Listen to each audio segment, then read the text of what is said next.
In terms of appearance, MG Windsor adopts a closed-shape design and is also equipped with split headlights.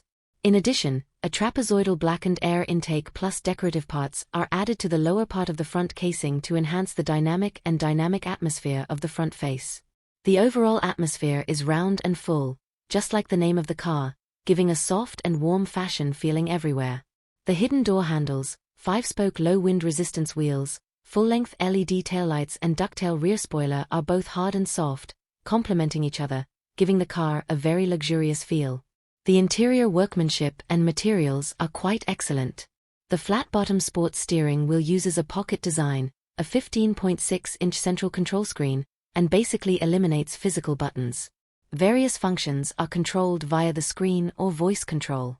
Intelligent performance is also good. The performance of the configuration is remarkable. It has a memory parking function that can memorize 20 parking lines.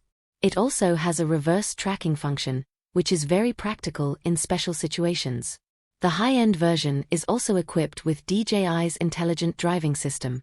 The intelligent driving performance is also quite good, and it is very easy to operate. The length, width, and height of this car are 4295 by 1850 by 1652. The wheelbase is 2700. The second row is quite wide, the floor is completely flat, and the tilt angle of the second row seatback can be adjusted, forming a semi-reclining seating position that makes driving comfortable. When the second row seats are folded, they are basically flush with the trunk, so it is very convenient and easy to operate when growing large items. It is driven by a single 100 kW motor, and the CLTC pure electric range is 460 kilometers.